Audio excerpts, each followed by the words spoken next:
even if somebody says, well, I'm not a runner and I haven't run since I was in, high school, they still know that experience of running. So they understand the physical act of running. So I think the what is relatable. The magic comes from the sort of the where, the when, the why in particular. So we all know what it's like to run. Then somebody starts telling you a story about the 250-mile race that they did. You're like, what?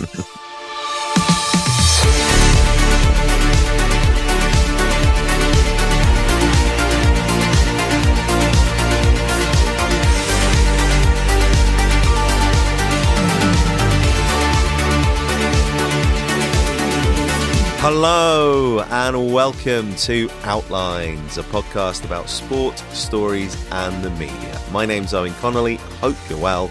It is great to have you listening. Something that's very interesting about this particular moment in sports media is that so many approaches are possible if you judge things right. It can all be a matter of matching form with content, context and community, understanding what stories you're going to tell to which audience and how you're going to reach them. Like the Wind is a quarterly magazine dedicated to stories about running and running culture. It seeks to marry long-form original writing from around the world with high-quality imagery in a premium print product. And it stayed pretty tight to that course for more than 10 years, as counterintuitive as that may have seemed against the backdrop of inexorable digital proliferation. In fact, it's just hitting its stride, with thousands of subscribers across 40 countries, a Japanese language version now in print, and more local editions launching in North America, France, and Germany this year. Our guest this time is Simon Freeman, Like the Wind's co-founder and publisher. He lays out its inspiration and why he remains as committed to its vision as ever. He also explores why physical media is finding a clearer position in the marketplace, discusses what he's learned about Like the Wind's audience, the role of digital connection and in-person events in maintaining its community, and just what it is about running that makes for great storytelling.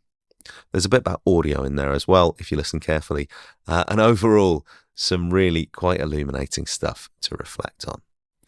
Before we get to it, we've got our own little niche community here, and it'd be great to keep that growing. I've had couple of lovely notes from listeners since we came back from the break saying how much they're enjoying the podcast. Once again, very gratifying to hear that from you. But do make sure you're telling other people as well. Subscribe, rate and review on your platform of choice. Social media details in the show notes, of course. And if you want to get involved in any way, do feel free to get in touch. Right, enough of that. Fun conversation to dive into now. Here is Simon Freeman.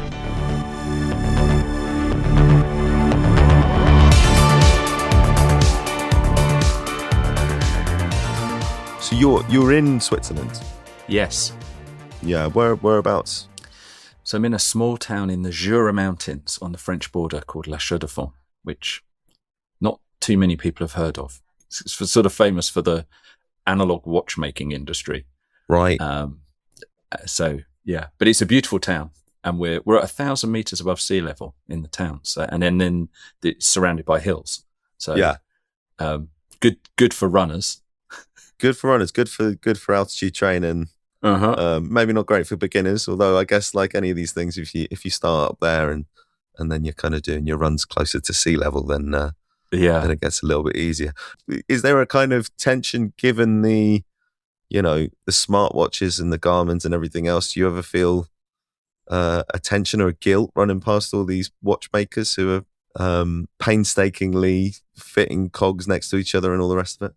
Yeah, do you know what? It's a really interesting. There's a sort of a parallel there with the publishing world, because the watchmaking world has been through two crises. One which was called the quartz crisis, when primarily Japanese watchmakers put batteries in watches, and the Swiss manufacturers were like, well, that's not going to last, is it? That's a fad.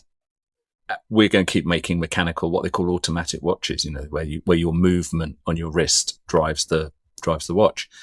And of course, quartz watches are much cheaper, more reliable. Like if you want to tell the time accurately, go and buy a 20 quid, digital watch. Don't go and buy a 200,000 pound, high horology watch.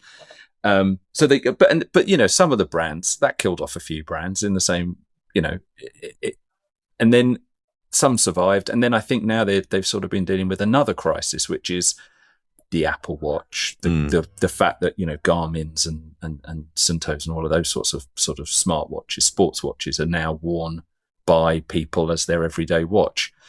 The thing is, the watch industry used to sort of survive because it was ubiquitous. If you wanted a watch, you bought a mechanical watch because that's what was available. There were no alternatives.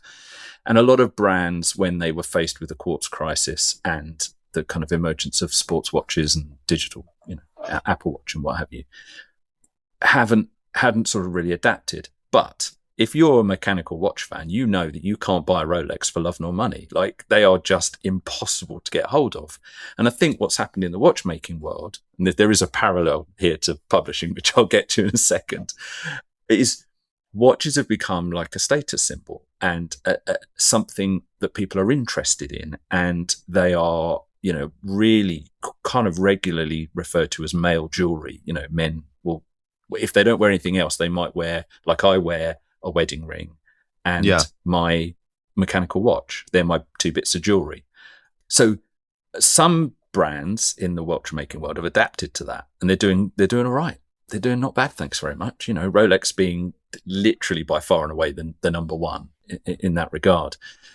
So, and I think what's happened in publishing is there was a period when publishers benefited from the fact that if you wanted to read, you know, about a topic that you were interested in, you bought a magazine.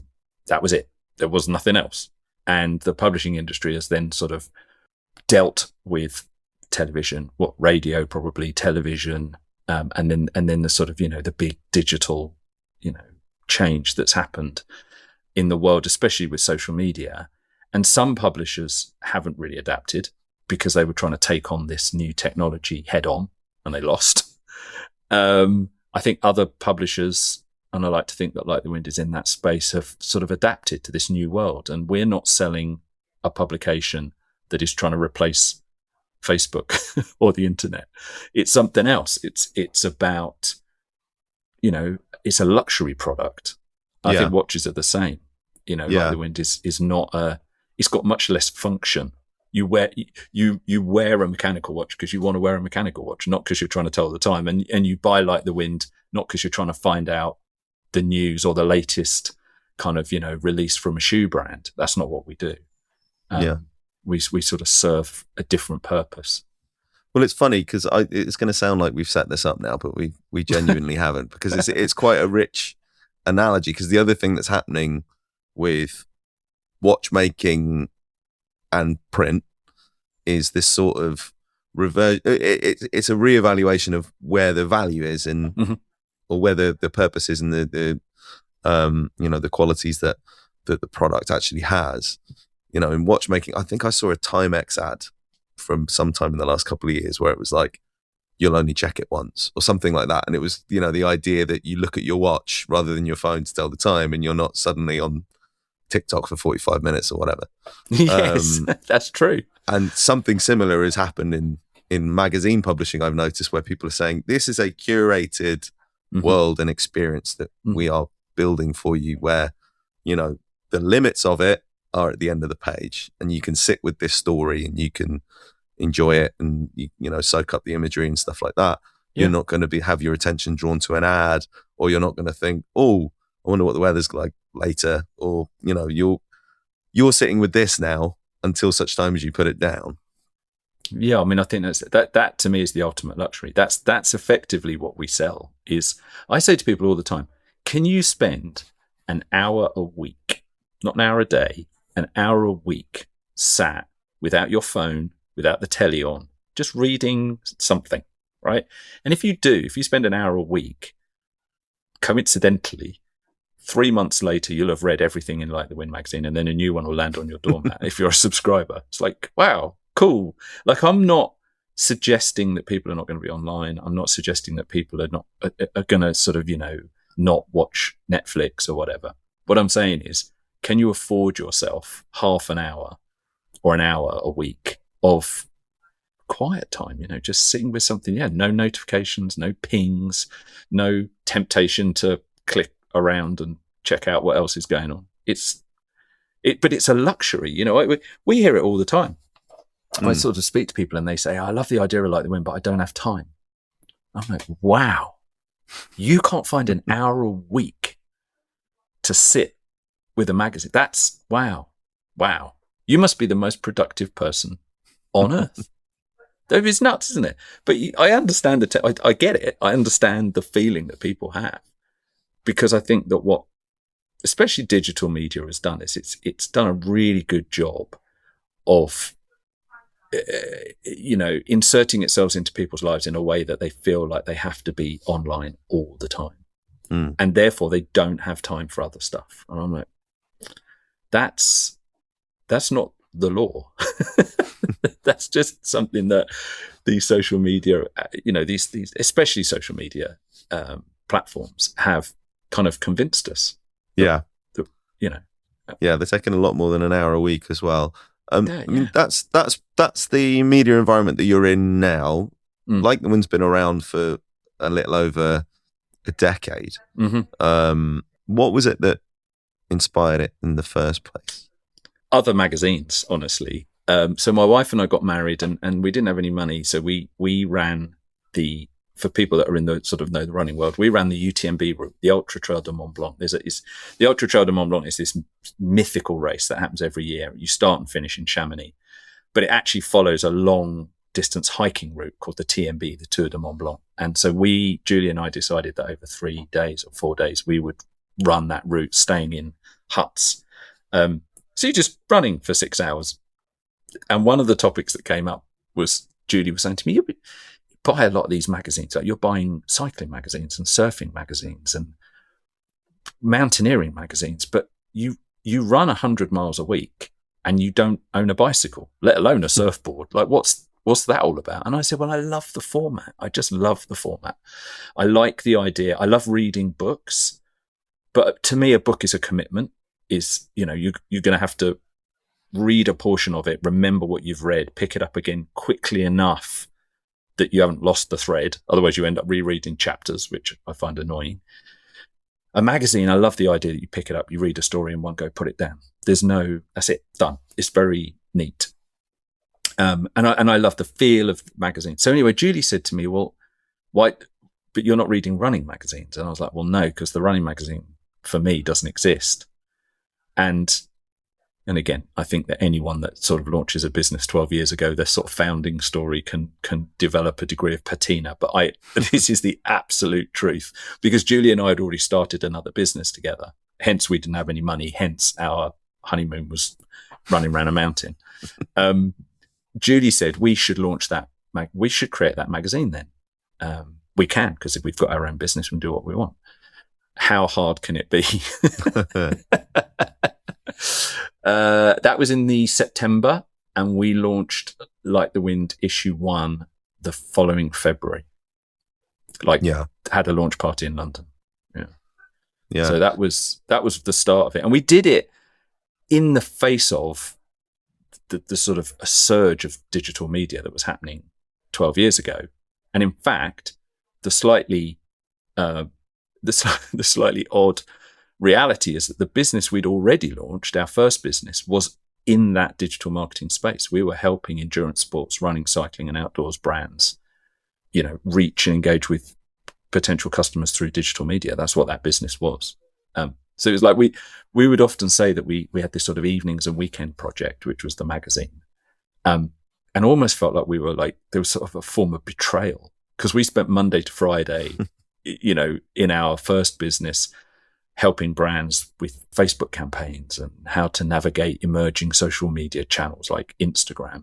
And then we'd come scurrying home in the evening and sit there and work on a ink on paper magazine. But yeah, that's how it started. Yeah. And did you have, it has a particular identity now, which is it's premium, it's a quarterly, which always helps with in that respect.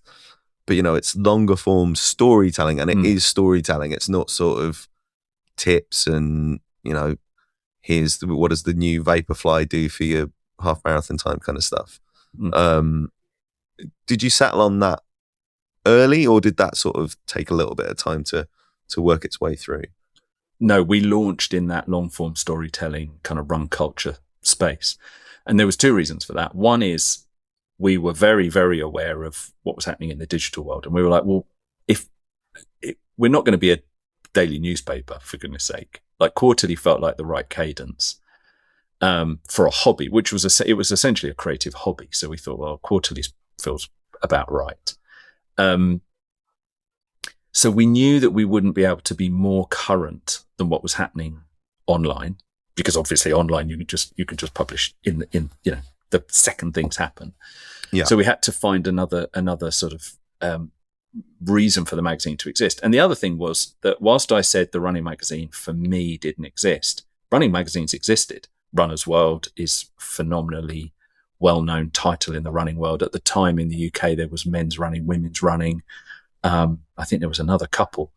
I mean, they've all gone now, but they did a brilliant job of product reviews, race reports, training tips. So we just thought, well, where's the space in the running world? And what was missing was what we wanted, which was that, long form storytelling, the sort of the stories that transport you into somebody else's life or into a different place, So we started very intentionally, like literally issue 1, the cover story, the story in issue 1 from which we took the illustration that makes the cover, is a story about a guy called Simon Wheatcroft who lost his sight and is a runner, and sort of runs, or at the time ran, by feeling the paint on the road. You couldn't see him, and he was literally like he was 100% blind. Yeah. And the story was about that, and I was like, this is absolutely fascinating. It was an amazing story. Still to this day, one of my favorites. So we started very intentionally with that in mind. And as I say, again, hat tip to other titles, which we might talk about in a second, but other titles that we looked at and thought, yeah, we want that, but for running. And they already existed. Yeah. So where do you look for now for those stories? And is there a like the wind kind of template story that you're trying to bring to your readers? Yeah, I mean, the contribution guidelines now are much more sophisticated. They've had to become much more sophisticated because now we are inundated with people pitching us with stories. The sort of the shorthand version is the strapline on the magazine, which is on the cover of every issue, which is "It's why we run," brackets, not how to run. So it was almost easier when we started to say what we don't do. So we don't do product reviews. We don't do training tips. We don't do weight loss tips. We don't really do race reports in the sense of who came first, second, third. So we started off with that. Now our contribution guidelines are a lot more sophisticated, but they're around this idea of exploring running culture. So you're either exploring a place, or you're exploring somebody's story, or we're talking about social issues through the lens of running. So one of the things that's happened in the last couple of years is that when we started out, like there was me, Julie, there was a lady called Imogen who I'd worked with my first job at university. She was a sub-editor and I was an ad sales rep at the same commercial property magazine. And she got in touch with me via Facebook, how ironic, to say, "I've seen that you've launched this thing. I've started running. I love it. Can I volunteer?" So there was me and Imogen on the words side, and then Julie, and then a little later, probably around about issue 10, a guy called Alex Murphy joined the team as a designer working with Julie. But that was it. That was the whole team. For 10 years, we produced the magazine between the four of us. Real skeleton team. Now what's happened is that we've hired a publishing manager in the US. We've got an editor. We have a sub-editor. So Alex Roddy is our editor. And he's much, much, much better at the job than me, which is great. Always higher up. But what Alex does is Alex and Adrian, our publishing manager, they sort of have this sort of like 3-dimensional, probably even 4-dimensional kind of grid that they're thinking about all the time, which is, are we talking about road and track and trail running in relatively equal balance? Have we got as many female voices as male voices? Are we talking about a social issue? If so, what is it? How are we approaching it? Where are the stories from? Which part of the world are they from? They're trying to make sure that every issue kind of has that balance. So we're sifting through a lot of contributions, pitches, which is great. And then when we identify that perhaps there's a part of that 4-dimensional grid or whatever it is that Alex and Adrian are thinking about that we don't have. Thankfully, now over the years we've worked with, I don't know, something like 500 or 600 different writers over 12 years, so we can then get back in touch with somebody and say, hey, there's a topic here. If you've got an idea for a story, we'd love to commission you. So it's a bit of both, basically, to make sure we maintain balance. Yeah. Where are you finding that people want to contribute from? Are you getting runners who want to write, or are you getting writers who want to talk about running, basically? Yeah, both. I mean, it would be naive of us to not acknowledge that the publishing industry as a whole in the running world has been through a really tumultuous time. So there's lots of people who probably had either regular gigs or even staff writer gigs who've been let go. So there's a lot more of those people who are professional writers who were in the running world who are now looking for places to write where they can make a living. And I really, really want to support that as far as we possibly can. And we are relatively limited. You know, we publish, I don't know, 120 stories a year over 4 issues. So we're not, you know, we don't have a huge amount of opportunity, but where we can commission a writer and pay them, we always pay them. We will, because if those people leave the sport, it sort of diminishes the storytelling ability of the sport, right? If they're not there anymore, then who's telling the stories? So there's that. And then we do get lots of people who say, you know, after the number of emails we get from people who go, I'm not a writer, but ... And then their story is absolutely amazing. And I'm like, don't worry about it. Look, I called myself the editor of a magazine for 10 years. Absolutely no idea what I was doing. So don't worry. We'll either link that person with a writer who will commission, or, I mean, Alex, Roddy, the editor, and Adrian and Emily, our sub-editor, they're brilliant. Like, they'll take a story and be like, we've got this. It's all about the story. And I think the technical aspects of writing are relatively easy to sort of get right. It's the experience, it's the story or the message that someone's trying to get across that's so important. Yeah. What are some of your favorite things that you've published in the last year, just to give people a flavor of what's coming out of Like the Wind? So in the current issue 47, we have a story that was written. It's a profile of an athlete called Dina Castor, written by one of our contributors, Amory Rowe, who Amory actually was the editor of the first Like the Wind women's issue that we published. So when we got to 40 issues, i.e. 10 years, we decided that our 41st issue would be our first ever women's issue. And so we sacked me, and we hired Amory as the editor. So it was an entirely female team producing the magazine. So anyway, Amory, who's an amazing wordsmith, like phenomenal, and also a fantastic runner in her own right, interviewed Dina Castor for a piece in issue 47. And yeah, that just a brilliant piece of storytelling about the career of somebody of Dina Castor's, you know, caliber.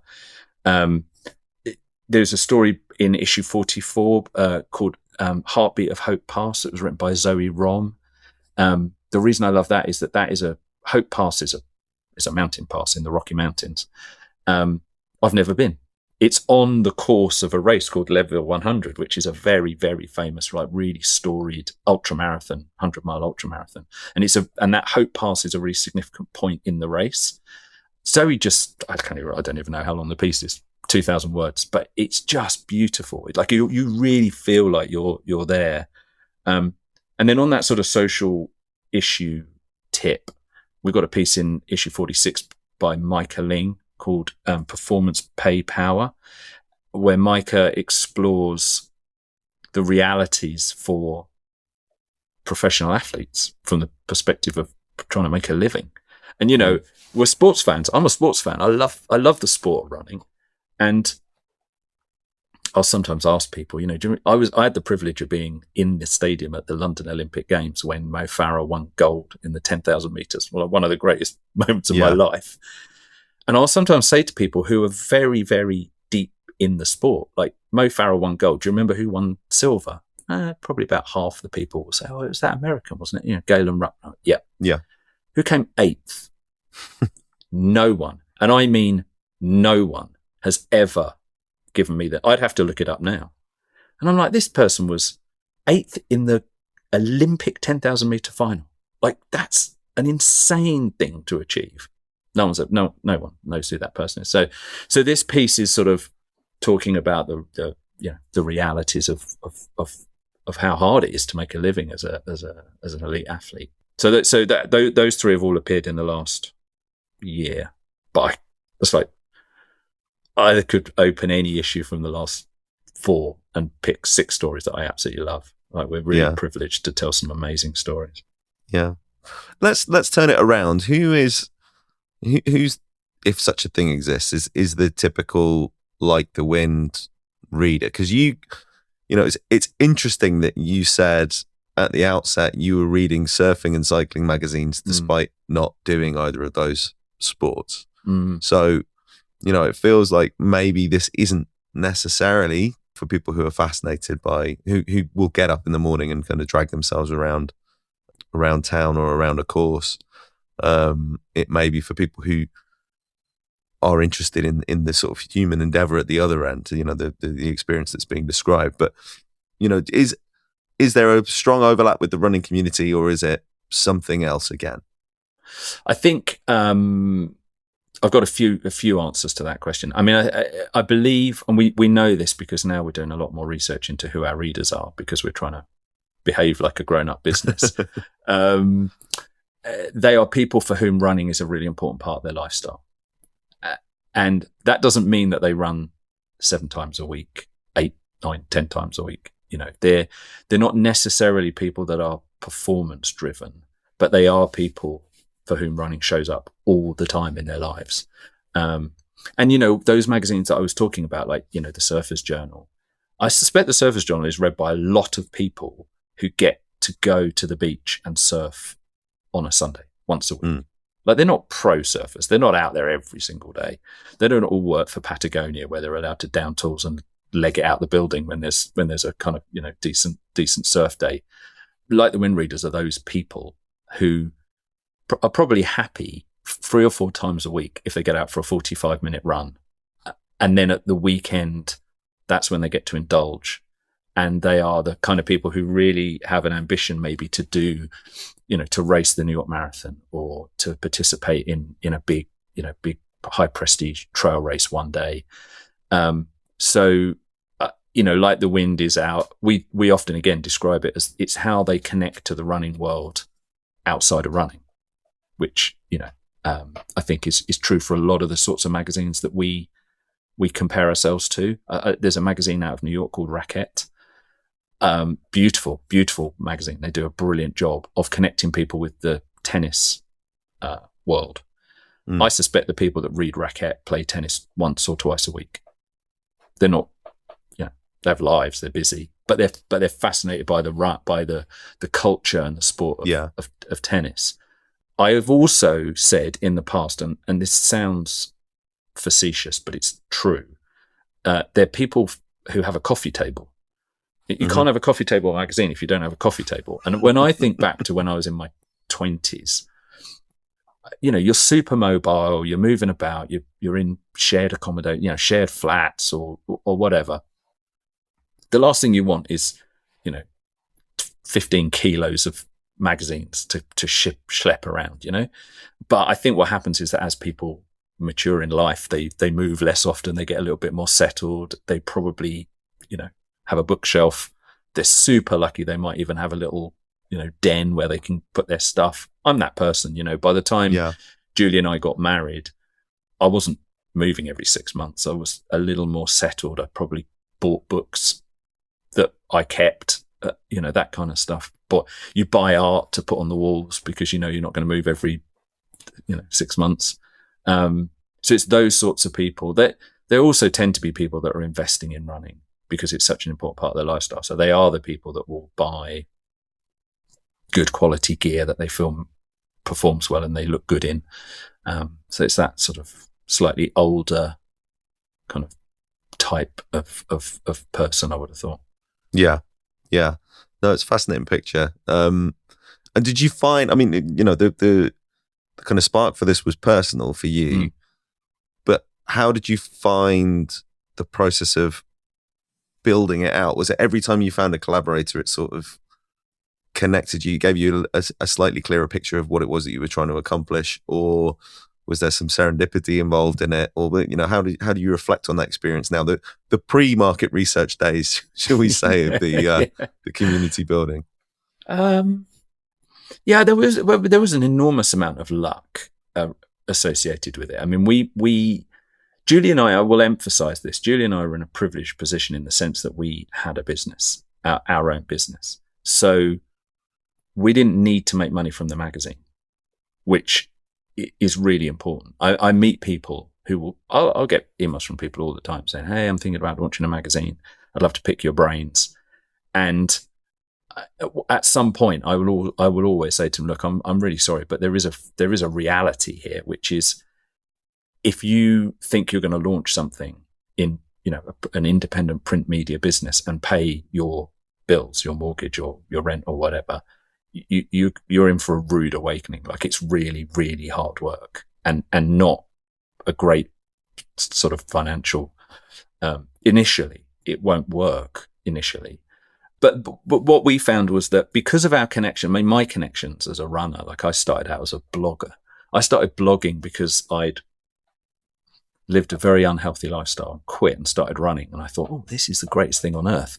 And I set up a blog and would just write about it, constantly, because I was so pumped by this new thing that I discovered called running.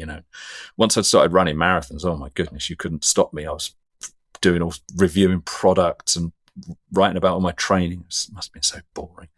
But but through that, I'd started to develop some connections. So as soon as we launched the magazine, we were starting to get emails from people saying, "Wow, seeing what you're doing, that looks really interesting. Like, how can I be part of it? How can I support?" Whether that is contributing a story or just sharing what we were doing with their friends. So we got a lot of peer-to-peer recommendation. Mainly, I think, because we were serving a particular audience who didn't have any alternative product. There was nothing else. And the funny thing is, there still isn't. I mean, in this day and age where we're starting to see this massive resurgence in the interest in print media, there are other indie titles, other indie running magazines coming to the market, but there are none that are a direct competitor to Like the Wind, which is mad to me. So we sort of had the benefit of every time someone discovered Like the Wind magazine for themselves, they would tell 3 or 4 people. That's a gift, that's so, you're so lucky if that happens. That's amazing, Yeah. What are some of the ways that you're sort of more proactively building a community now? Because you do obviously have a digital presence. You've got an Instagram account, and you've got events that you spin up, and you're publishing in different territories, and have people, as you say, in the US and Japan in particular, who are responsible for those territories. While retaining that focus on a print product, what are some of the things that you have found are quite effective in building the real world community beyond that? Well, this is really the nub of the whole thing, isn't it? Distribution. Like, you can make the most beautiful magazine in the world, but if you can't tell people about it and they're not buying it, then it's all a complete waste of time. So this is the essence really of it. So we are doing paid social media and paid advertising, pay-per-click stuff, because I think you can't not do that. The main focus for us is in real life events. So organising our own events, and we've got a big announcement coming for something that's happening towards the back end of this year. But I'm in London from tomorrow, and we're partnering with a brand called Acid Running, who have a pop-up on the King's Road, and they said we'd love to have you in. So I'm hosting a storytelling hour on Friday night. We'll buy beer and pizza for anyone that wants to come down, and we've got 3 guests who are going to tell a story. Yeah, live. That's a really big thing for us. That is absolutely crucial. We've held our summer party in Chamonix the day after the UTMB finishes every year for the last 13 years. Last year, it was glorious. We were at a venue that's got a big outdoor lawn, and it was beautiful sunshine at 6:00 in the evening. Everyone's had an amazing week. Perfect. I mean, so in-person events is really important. We're launching an audio product, we're not launching kind of this style of podcast. It's a bit different. It's more akin to an audio book. Sure. So that's coming up. I think we're trying to kind of push on sort of multiple different directions. So, the truth is, if you understand and you ask the question, which I think was a great question, who is your audience? Once you figured that out, then you just try and figure out where those people are, right? Yeah. And it's bad to make assumptions, but I don't think those people are on TikTok. Okay, cool. We don't spend a lot of time or money or effort on TikTok. So just try and figure out where those people are. The other opportunity that I think is massive, and it is not unique to running, but it's very specific to running, is specialty retailers. So another area of the running world that has been through a tumultuous decade is the specialty running world, specialty run retail world. Those stores that you go to, like I did, when I discovered running as a 29-year-old pack-a-day smoker who was trying to turn his life around, somebody very quickly said to me, look, you need to go to this specialty running store in Camden and go in and have your gait analysed and get someone to sell you a pair of running shoes, because you can't be running in, Air Jordans. That's just ridiculous. Those stores have had a horrific 10 years of being undercut by online retailers, big box retailers, et cetera. They're now coming back. They are community hubs. They are people. They're very much like when I was a kid. I used to go to I'm a South London boy. I used to go to Bromley and hang out at the skate shop. I didn't have any money. Couldn't buy very much. Like I buy a set of trucks once a year or something, but I wasn't going in there. But I would be in there every single weekend, maybe trying to get a sticker or buy a VHS or something. Yeah. These running stores are becoming those spaces where people, and Like the Wind in those spaces is a really interesting proposition, because someone can think, oh, I could buy a 12 quid magazine. I don't need to buy a £250 pair of shoes every time I go. I mean, in fact, I can't. I'm not going to. So one of the things that we're working really hard on is how we build a network of specialty run retailers who stock the magazine. We'll promote those places to our readers. They're the sorts of spots. Those are the spots where we will go and do events. So if we're coming to a town, we'll find that specialty retailer, invite our community to come down for our sort of storytelling hour. So that is another channel where we're finding that, those people that we think are the sort of the right audience for Like the Wind. Yeah, it's really fascinating how that's something that's recurring across multiple different cultures and multiple different sectors, because the other space that I imagine a publication like the Wind does well is the specialty magazine shop, which is that's a very big city thing, I suppose, but it's again, it's where the Like the Wind reader might be, because they might want that sort of connection with that sort of story. Yeah. And that sort of premium way of putting it together. Yeah. But you do have that recurring as this idea that I suppose has kind of become, it's been powered by digital spaces. The idea that there's a niche out there if you find the right scale, and it's about matching a scale to a niche. And it's obviously harder to do in person, but it's more rewarding both kind of personally and financially, I guess, when given that people will actually hand over money for products. Yeah, absolutely. I mean, there's a chap that I know called Peter Abraham, and he published a post, it was quite a few years ago now, about the nicheification of everything. I mean, Peter is deep in the endurance sports, outdoors running, cycling world, but he made the point that actually, if you can figure out how to access these niches, they don't look as attractive, right? If you're sort of launching a business and you say, look, what I'm really trying to target here is 25,000 people that are absolutely passionate about this topic. It's a big part of their lifestyle. And then an investor or whomever looks at that and is like, oh, I've got this other pitch over here where they're going to launch something that's going to have 25 million users. And you're like, the numbers don't look great. But, as I always say to people, the number of subscribers we have to Like the Wind as a number doesn't look amazing. But I tell you what, I've got 100% open rate.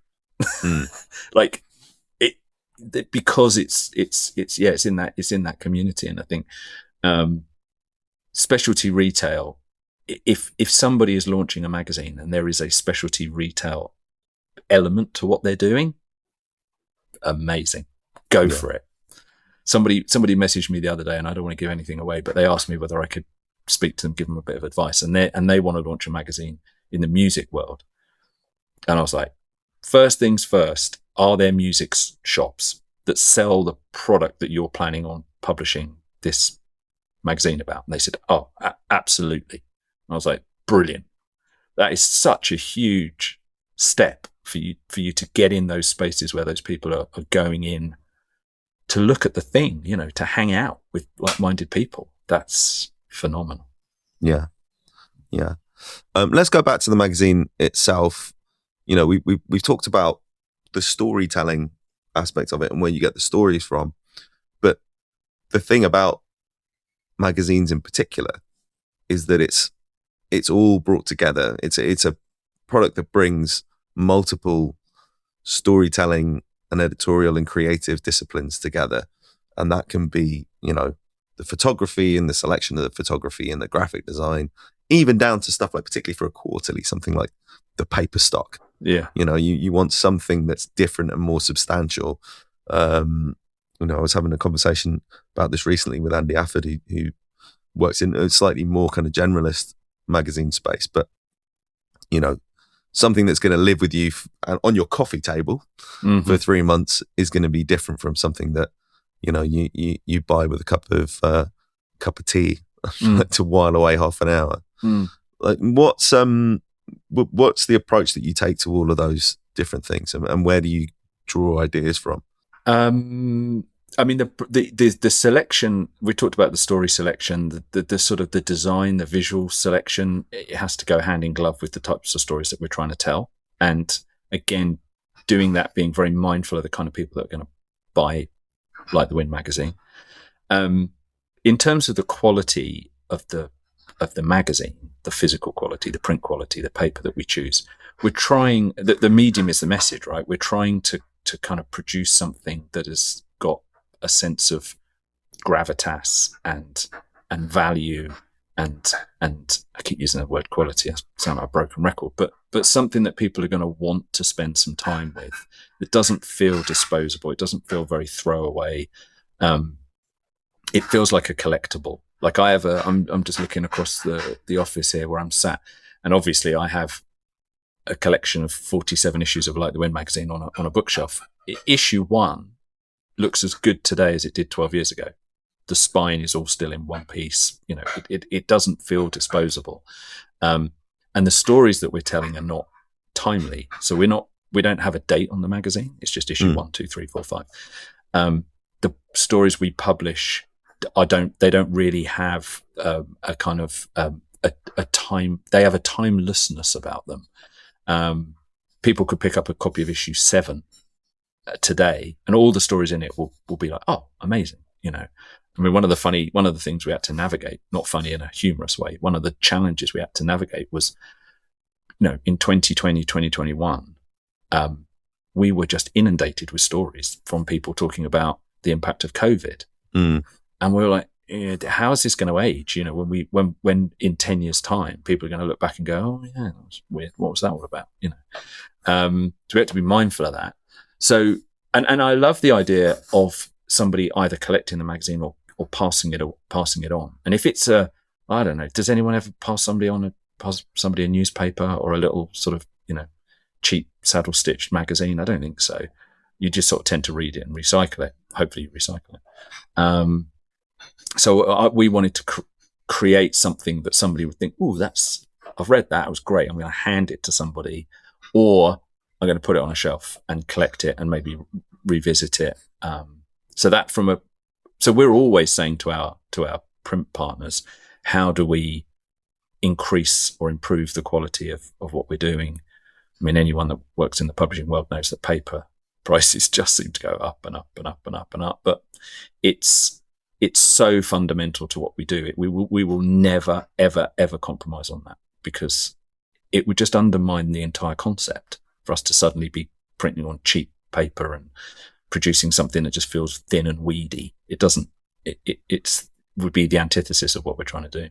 Yeah, and is that a similar thing to what you decide to share online and what goes in the newsletter and what goes on, what's associated with those social accounts? That there'll be something, but it won't be the thing that lives in the magazine that is associated with those images and that paper, that feeling of that tactile feeling.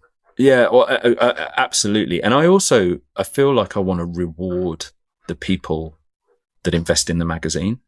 So, they're the ones that are supporting this mission that we're on, right? And they're the ones that are giving us the most valuable thing, which is that they're sitting for an hour a week and reading a magazine. I'm like, well, let's honor that by making what's in the magazine unique to what's in the magazine.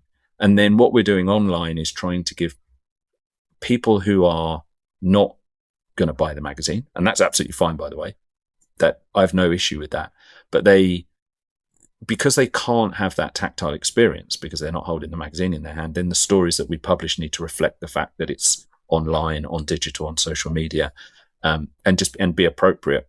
We even have, we have a fortnightly email that we send called Like the Wind Notes, which is a collection of stories that we've found from around the running world where we're collating, and they're much more news driven. They're like, this has happened in this period of time, and it's like, because we know that someone will read that email, oh, cool, that was interesting, click on a link, great, done, delete, move on. I hope that nobody's collecting these emails. I don't think they are. So yeah, the medium is sort of essential to the types of stories that we want to publish. Yeah. On that point, what do you think it is about running that lends itself to great storytelling? What are people drawing on when you've had stuff that's come into your inbox and you think that's fantastic? What is it that they're drawing on? So I think the first thing is that running is an almost universal experience. The vast majority of humans at some point have run, even if that was just when they were tiny little kids. I mean, kids can't not run around, generally. That's the case. So I think we start from a position of, even if somebody says, well, I'm not a runner and I haven't run since I was in, high school, but they still know that experience of running. So they understand the physical act of running, right? So I think the what is relatable. Then what the magic comes from the sort of the where, the when, the why in particular. So we all know what it's like to run.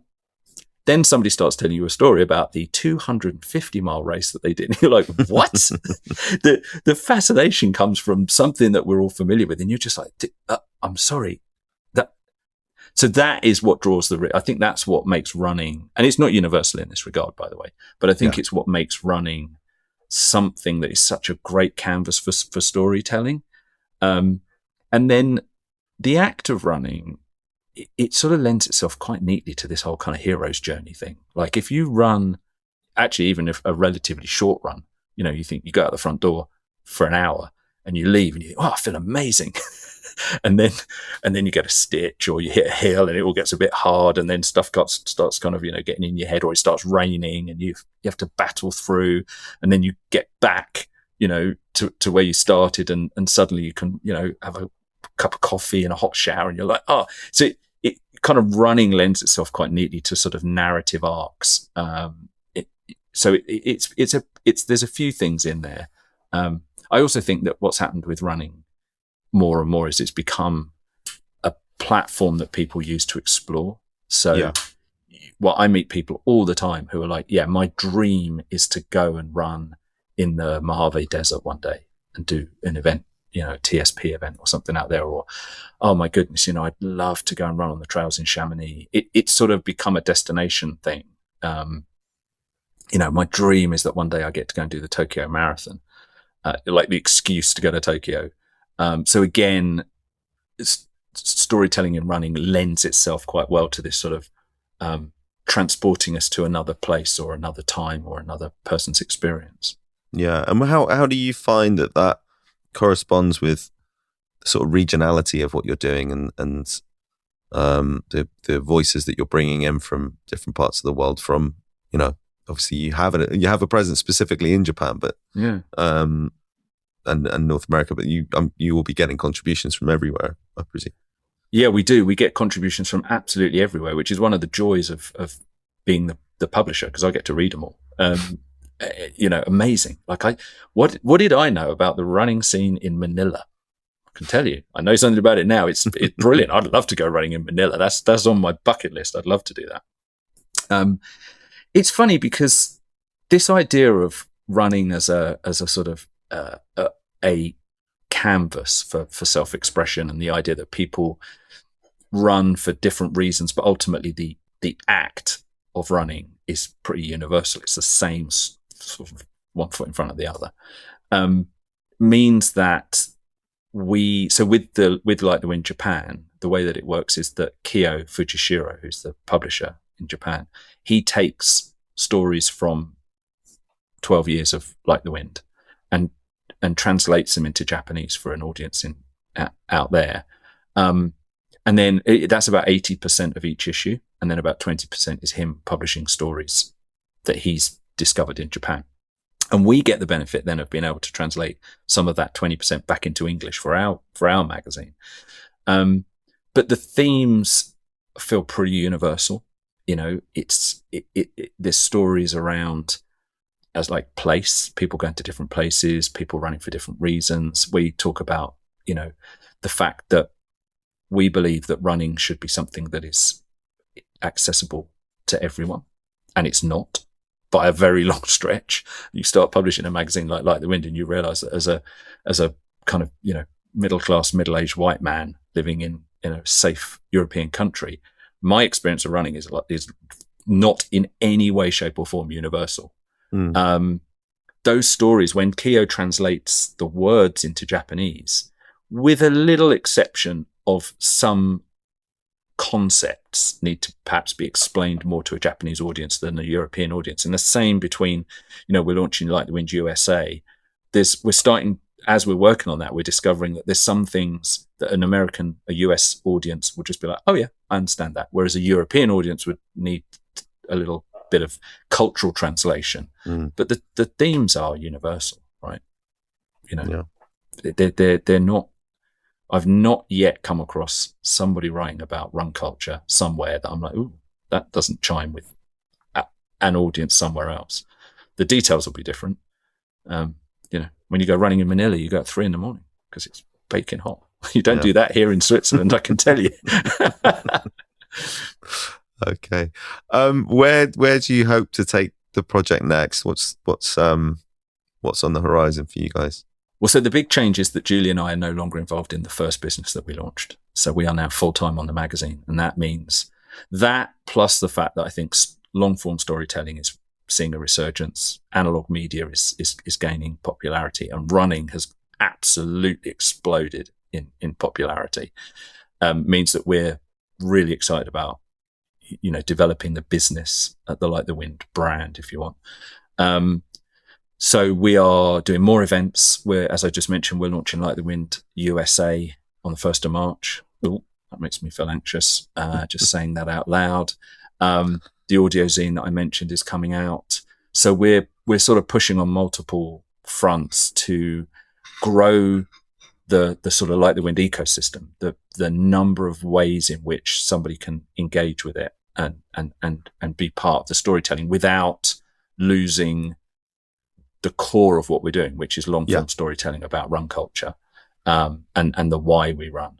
So it's taking what I think we've done relatively successfully in ink on paper for 12 years and just expanding out into different storytelling media is the plan. But being quite judicious about where you put that, as you say, thinking about where it's going to match with what you've been doing so far and where your audience is likely to be, rather than just saying we're going to put it out everywhere.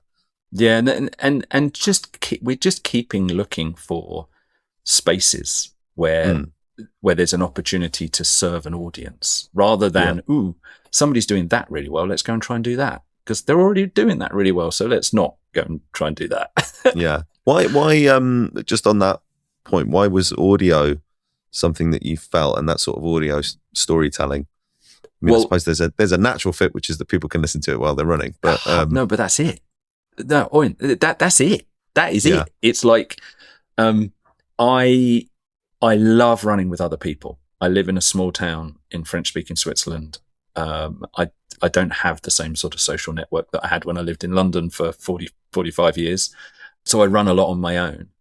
And I always plug in a podcast or an audiobook. And I'm like, well, that's just a great opportunity. That's 45 minutes to an hour, 4 or 5 times a week. I could be listening to a story. So that is a really, really crucial reason why we're doing that. I think the other thing is that audio is a halfway house between, I personally don't believe that you can be scrolling on Instagram and answering emails and listening to an audio product at the same time. It demands a degree of your attention, not to the same extent that reading a magazine does, because with reading a magazine, I think you've got to do not read a magazine whilst driving. But you can listen to an audio book whilst driving or cooking. So it still demands a degree of focus on this thing, which I think is important. Yeah, so it puts the story at the center. Yeah, exactly. Thanks. Okay. That's perfect. Thank you. Can I steal that? 3 questions that we ask every guest on the podcast. The first is, do you have an origin story or something that sparked your interest in sport? Well, specifically running was this waking up on Christmas Eve. I was not yet 30. I was turning 30 a few months down the road, and I was horrifically hungover. I had somehow got through at least 1 packet, if not 2 packets of cigarettes the night before. Felt absolutely dreadful. And I thought, I need to do something today. Like, I've got to stop this. This is awful. I hate myself. And running was the very, very easily accessible. As I say, it was like I had a pair of cotton rugby shorts. I cannot emphasize strongly enough, do not go running in cotton rugby shorts. They are awfully, really uncomfortable. But I had a pair of cotton rugby shorts, a hoodie, and I think, literally like a pair of Jordans or something. And I went for a run, and it was horrendous, but it sort of set me on a path. So my origin story was just using running as a life raft, really, to help me kind of push away from this life that I'd been living. I didn't know at the time that it was going to turn into what it turned into, but it became an absolute obsession and is now my career. So it's kind of given me everything, honestly. What's your favorite piece of sports storytelling? So I got 2. I knew you were going to ask this question, so I did prepare for this. So there's a book called The Rider by Tim Krabbe. Tim is it's like a Dutch chess grandmaster, and he wrote this book. It's a really slim novel, it's a really slim volume of a bicycle race, and it's from the perspective of one rider, and he's sort of telling his life story, but also the story of the race as he goes, and all these philosophical thoughts that are going through his head. It's absolutely brilliant. And I'm not a cyclist, but a phenomenal piece of writing. And then a book that I read that I absolutely loved is a book called The Sweet Science by A.J. Liebling.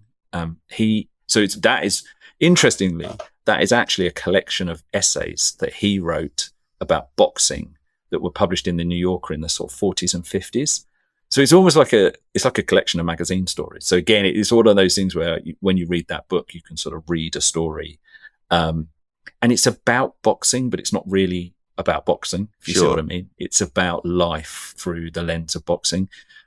A.J. Liebling, I would have loved to have gone and had a cocktail with him in a bar in New York in the 1940s, before going to Madison Square Gardens to watch a boxing match. I think he would have been a fascinating character. So there's a couple. Yeah. Cool. Great recommendations. And what's a sports story you'd like to tell or see someone else tell?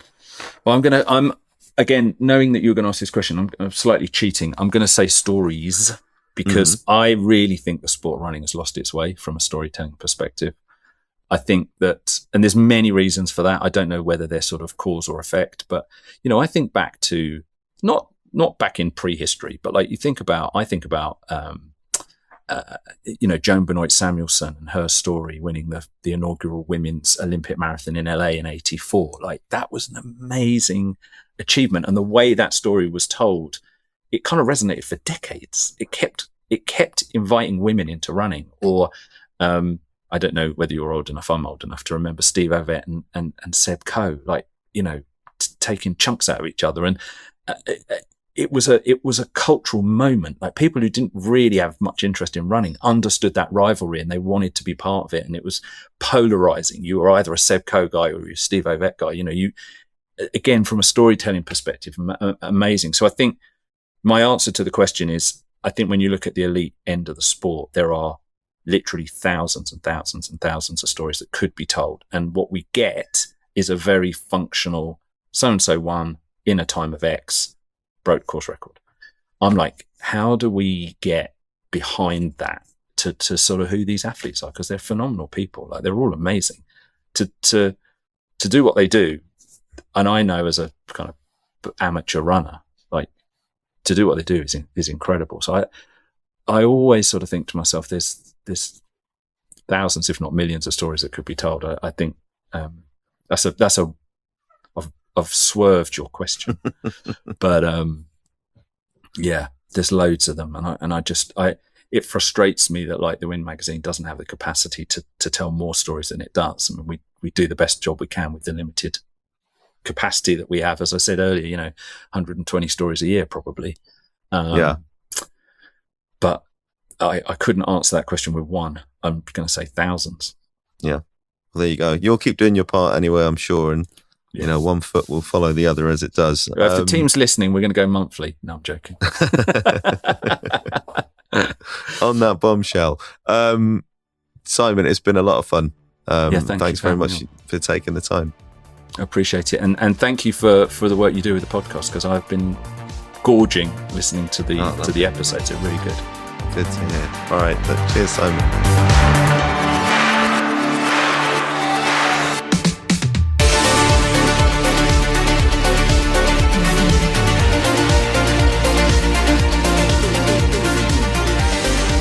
Outlines is an original production from 2640.